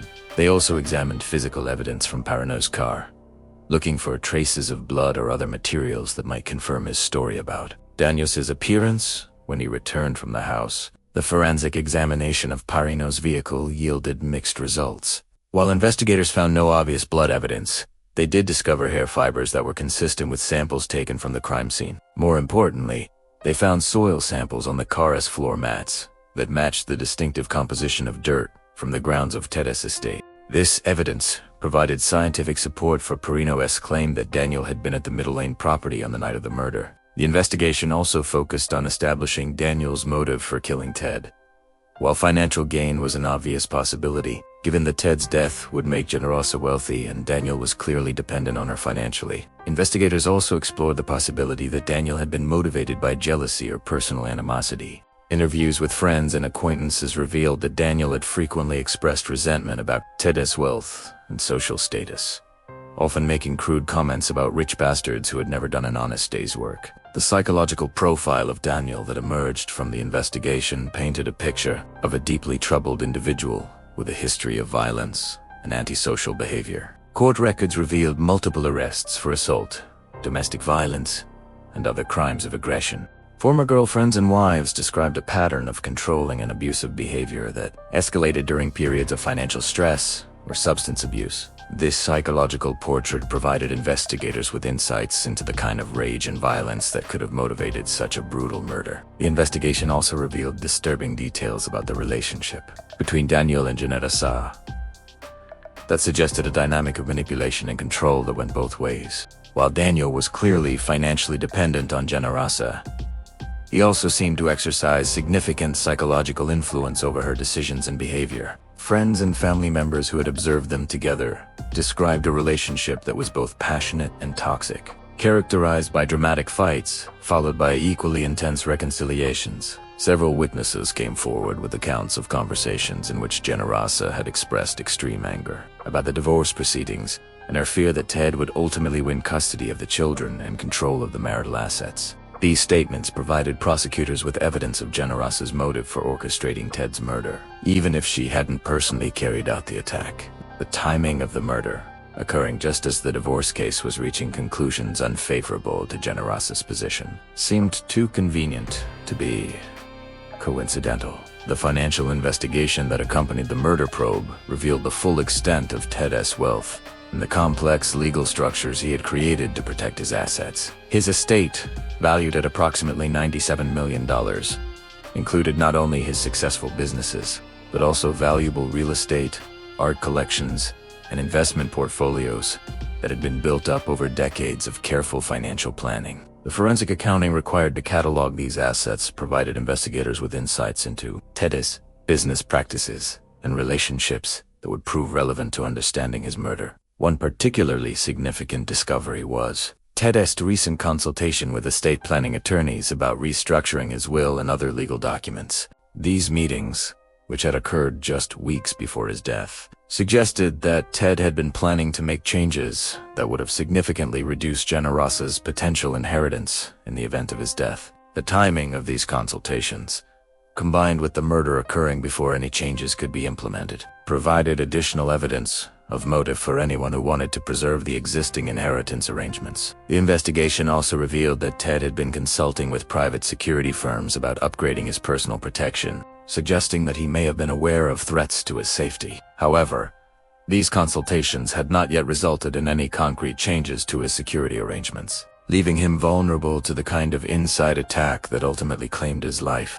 As the investigation progressed through late 2001 and into 2002, public interest in the case continued to intensify. The murder of such a prominent figure in such a brutal manner had captured the attention of not only local media, but national news organizations as well. The story had all the elements that fascinated the public: extreme wealth, a bitter divorce, a beautiful widow with a questionable past, and a crime that seemed to come straight out of a Hollywood thriller. The media coverage of the case was extensive and often sensationalized, with reporters and photographers camping outside courthouses, police stations, and the homes of anyone connected to the investigation. Generosa, in particular, became a figure of intense public fascination and scrutiny. Her glamorous appearance and dramatic personal history made her perfect tabloid fodder, and her every public appearance was analyzed and dissected by commentators and amateur detectives. This media attention created significant challenges for the investigators and prosecutors working on the case. The constant public scrutiny made it difficult to conduct interviews and gather evidence without interference, and the sensationalized coverage sometimes distorted public understanding of the facts. More problematically, the intense publicity made it increasingly difficult to find potential jurors who had already formed opinions about the case based on media coverage. Daniel's behavior during this period of intense scrutiny was erratic and often rather than maintaining a low profile while the investigation continued. He seemed to court media attention and made several public statements that ultimately damaged his legal position. His appearances on television talk shows and his quotes in newspaper articles revealed a combative and arrogant personality that was likely to alienate potential jurors and reinforce public suspicions about his guilt. Generosa's approach to managing the media attention was more sophisticated, but ultimately no more successful. She hired a prominent public relations firm to help manage her image and coordinated a campaign designed to portray her as a grieving widow who was being unfairly targeted by law enforcement. However, this strategy backfired when investigators uncovered evidence that contradicted some of her public statements and suggested that her grief was less sincere than she claimed. The children, Greg and Alexa, became unwitting casualties of this media circus. Their faces appeared regularly in newspapers and magazines, often accompanied by speculation about their future and their relationships with both parents. The trauma of losing their father was compounded by the public attention and the knowledge that their mother was suspected of orchestrating his murder. Child psychologists who evaluated them during this period noted signs of severe emotional distress that would require years of therapy to address. The legal proceedings surrounding Ted's estate added another layer of complexity to an already complicated situation. While Generosa was technically entitled to inherit Ted's wealth as his widow, the ongoing murder investigation created questions about whether she should be allowed to benefit from her alleged crime. Ted's family members, led by his sister Sandra, filed legal challenges designed to prevent Generosa from accessing the inheritance until the criminal case was resolved. Generosa's approach to managing the media attention was more sophisticated, but ultimately no more successful. She hired a prominent public relations firm to help manage her image and coordinated a campaign designed to portray her as a grieving widow who was being unfairly targeted by law enforcement. However, this strategy backfired when investigators uncovered evidence that contradicted some of her public statements and suggested that her grief was less sincere than she claimed. The children, Greg and Alexa, became unwitting casualties of this media circus. Their faces appeared regularly in newspapers and magazines, often accompanied by speculation about their future and their relationships with both parents. The trauma of losing their father was compounded by the public attention and the knowledge that their mother was suspected of orchestrating his murder. Child psychologists who evaluated them during this period noted signs of severe emotional distress that would require years of therapy to address. The legal proceedings surrounding Ted's estate added another layer of complexity to an already complicated situation. While Generosa was technically entitled to inherit Ted's wealth as his widow, the ongoing murder investigation created questions about whether she should be allowed to benefit from her alleged crime. Ted's family members, led by his sister Sandra, filed legal challenges designed to prevent Generosa from accessing the inheritance until the criminal case was resolved. These probate proceedings revealed additional evidence that would prove relevant to the murder case. Ted's financial records showed patterns of spending and asset transfers that suggested he had been preparing for a contentious divorce trial and was taking steps to protect his wealth from Generosa's claims. The timing of these financial moves, combined with his consultation with estate planning attorneys, painted a picture of a man who was aware of the threats he faced and was trying to protect himself and his children. The custody battle over Greg and Alexa became increasingly desperate as evidence mounted against Generosa and Daniel. Ted's family members argued that the children were in danger as long as they remained in the care of people who were suspected of murdering their father. However, the legal system moved slowly, and changing custody arrangements required clear evidence of immediate danger that was difficult to establish given the ongoing criminal investigation. Child welfare professionals who evaluated the situation found themselves in an impossible position. While there were legitimate concerns about the children's safety and emotional well-being, there was no direct evidence that they were in physical danger from Generosa or Daniel. The children themselves seemed conflicted about their living situation, expressing love for their mother while also showing signs of fear and confusion about their father's death. The financial resources that Generosa gained access to after Ted's death allowed her to hire the best legal representation available for both the criminal case and the custody proceedings. Her legal team included some of New York's most prominent criminal defense attorneys and family law specialists, all working to protect her interests and keep her out of prison while maintaining custody of the children. However, money couldn't solve all of Generosa's legal problems. The evidence against her and Daniel continued to mount as the investigation progressed, and public opinion was increasingly turning against them. The combination of Parino's testimony, the forensic evidence from the crime scene, and the financial motive provided prosecutors with a strong foundation for criminal charges, even though building a case would be challenging given the defendant's resources and legal representation. By the spring of 2002, Suffolk County prosecutors felt they had assembled enough evidence to seek indictments against both Generosa and Daniel for Ted's murder. The grand jury proceedings were conducted in secret, but leaks to the media suggested that prosecutors were presenting a case based on conspiracy and murder charges that could result in life sentences for both defendants if they were convicted. The decision to charge both Generosa and Daniel reflected the prosecution's theory that the murder had been a joint enterprise, with Generosa providing the planning and inside information while Daniel carried out the actual killing. This approach allowed prosecutors to pursue the case against both defendants, even though the physical evidence linking Generosa directly to the crime scene was limited. The arrest of Daniel Pelosi on murder charges in June 2002 was the culmination of months of intensive investigation and legal preparation. The arrest took place at the Manhattan townhouse, where he had been living with Generosa, and the scene was chaotic as media representatives and law enforcement personnel converged on the property. Daniel's behavior during the arrest was defiant and confrontational, with his statements to police and reporters reinforcing public perceptions of his guilt and lack of remorse.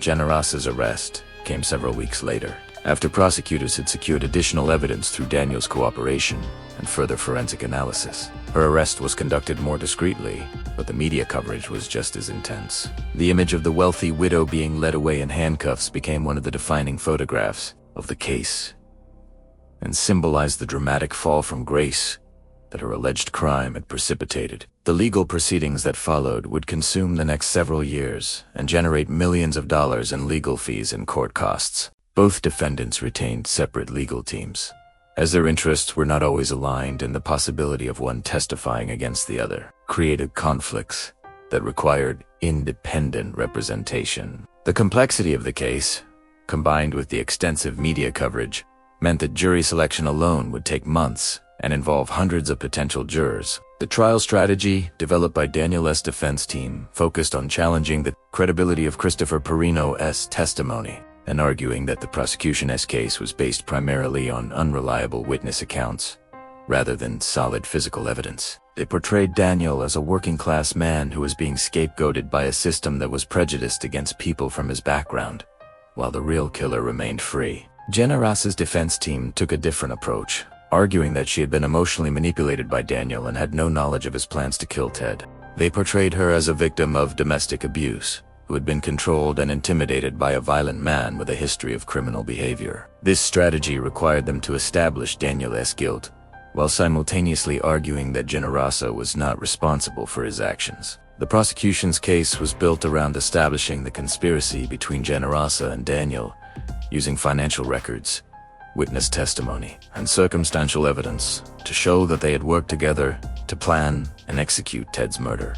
The timing of the crime, occurring just as the divorce proceedings were reaching conclusions unfavorable to Jen, was presented as clear evidence of motive, while Perino's testimony provided the direct link between Daniel and the crime scene. The trial itself was a media circus that dominated local and national news coverage for months. The courtroom was packed daily, with reporters, family members, and curious spectators who were drawn by the sensational nature of the case and the personalities of the defendants. The proceedings were marked by dramatic testimony, heated exchanges between attorneys, and emotional outbursts that captured public attention and generated extensive commentary in the media. One of the most compelling aspects of the trial was the testimony of the children, Greg and Alexa, who were called as witnesses despite their young age. Their accounts of life in the household during the period leading up to their father's murder provided crucial insights into the dynamics between Ted, Generosa, and Daniel. The children's testimony was heartbreaking, as they described their confusion and fear during the adult conflicts that had consumed their family. The forensic evidence presented during the trial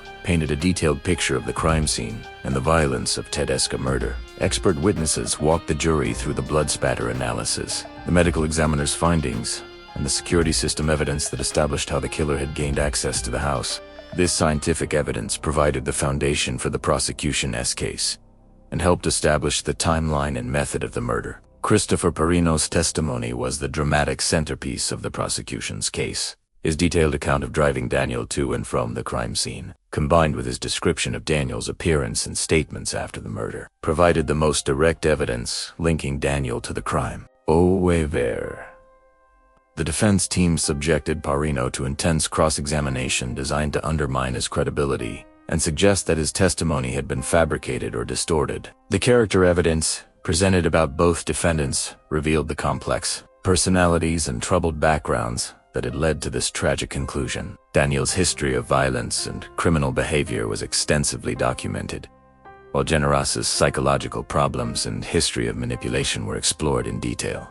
This evidence helped establish motive and demonstrated the kind of people who might be capable of orchestrating such a brutal crime. The financial aspects of the case were also thoroughly examined during the trial. Prosecutors showed how Ted's death had instantly resolved Generosa's financial problems and eliminated the need for her to continue the expensive and uncertain divorce proceedings. The inheritance she received, worth nearly $100 million, provided a clear motive for murder that was difficult for the defense to explain away.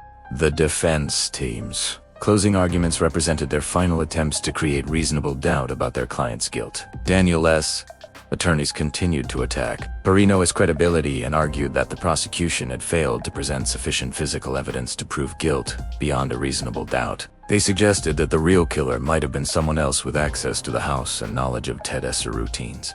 Generosa's defense team focused on portraying her as a victim of Daniel's manipulation, and Billionaire arguing that she had been psychologically coerced into providing information that Daniel had used to plan the murder. They suggested that while she might have been guilty of poor judgment in her relationship with Daniel, she was not guilty of conspiracy to commit murder. The prosecution's closing argument tied together all the evidence presented during the trial and asked the jury to use their common sense in evaluating the defendant's guilt.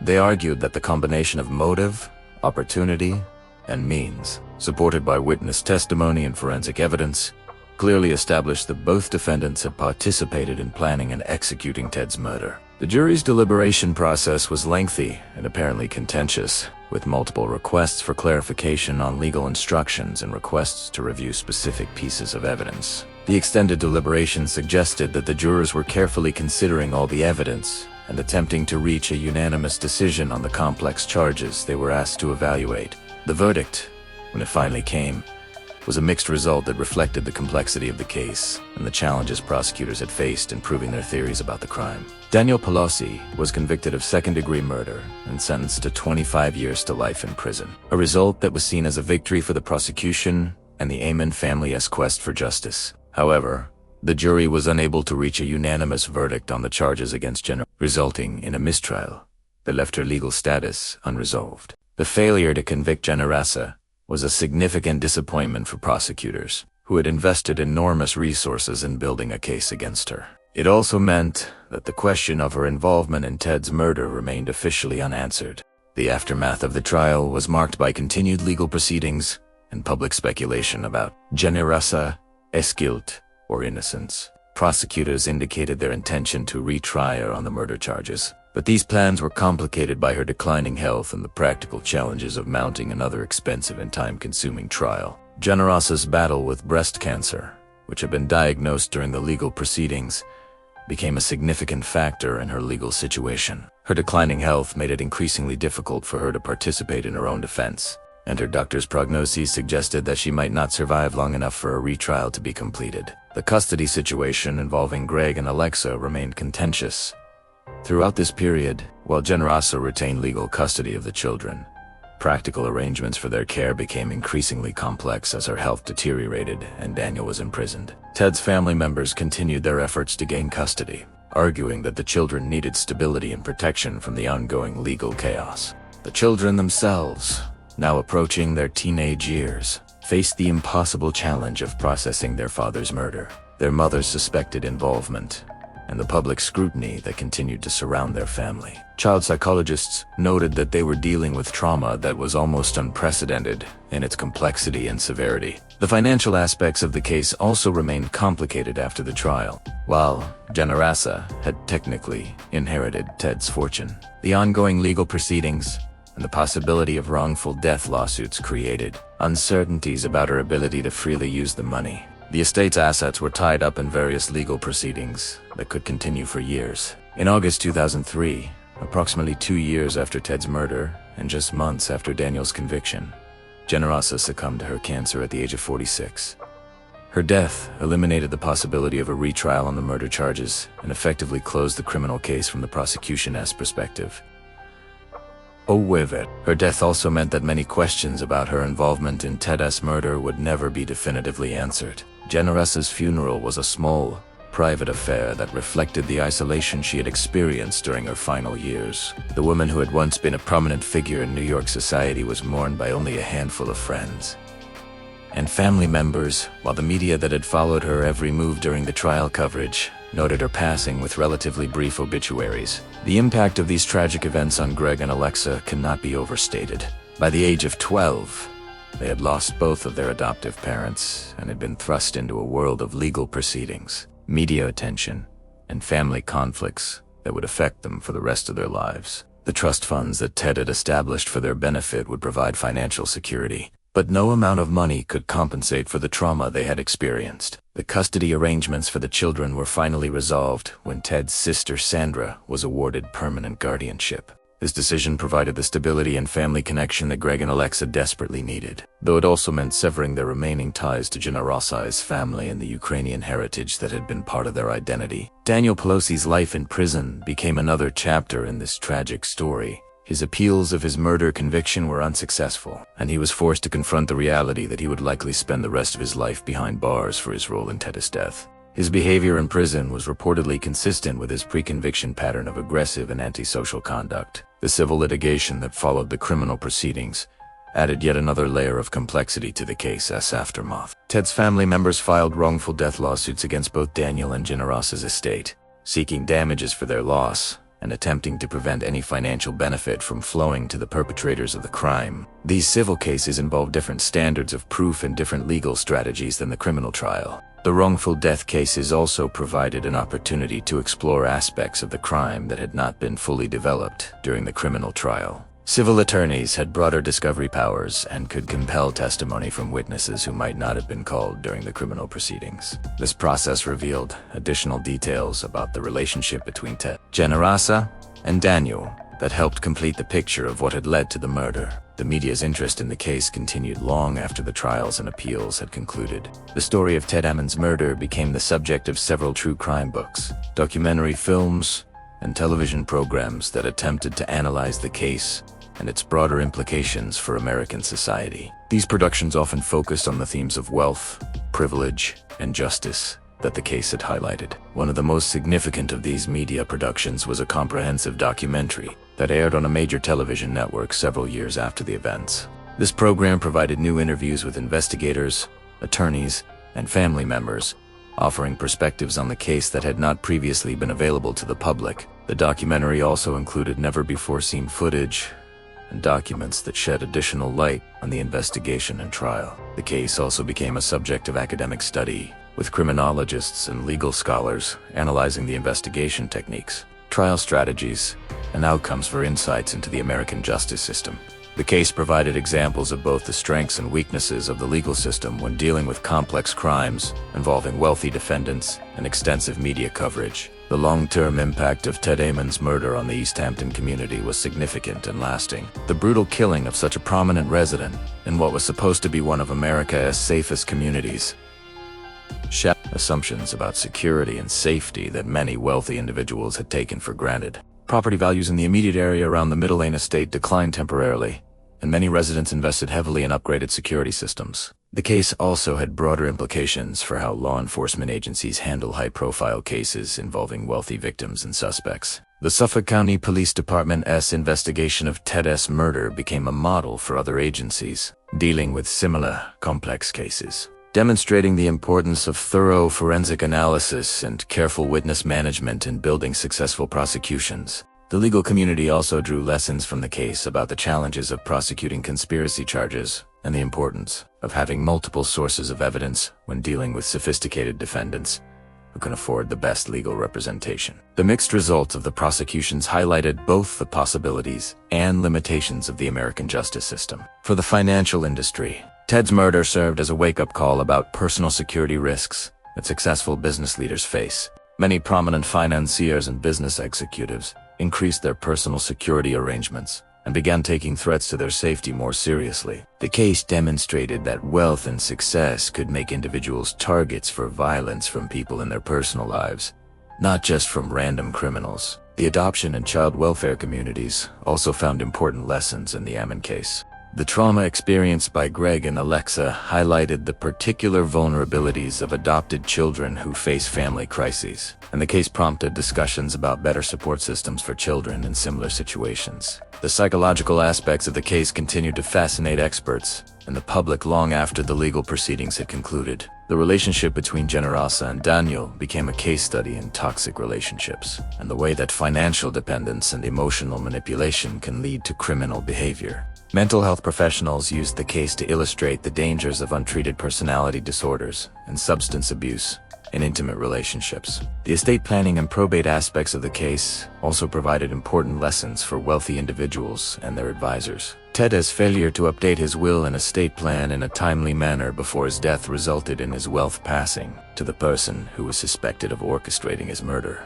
This outcome prompted many estate planning attorneys to advise their clients about the importance of regular updates to their legal documents, particularly during times of marital conflict. The case also highlighted the complex relationship between domestic violence and murder, particularly in cases involving wealthy individuals who might not fit the typical profile of domestic violence victims.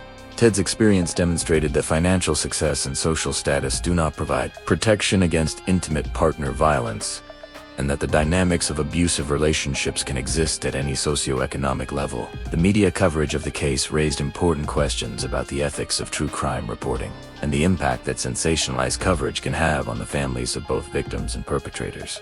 The intense scrutiny that Greg and Alexa experienced as children became a cautionary tale about the need to protect minors from media exploitation, even in cases of significant public interest. The international aspects of the case, including the children's Ukrainian origins and the family's time living in England, also provided insights into the challenges faced by globally mobile wealthy families. The case demonstrated how international lifestyles can create complications for law enforcement investigations and legal proceedings, particularly when crimes cross jurisdictional boundaries.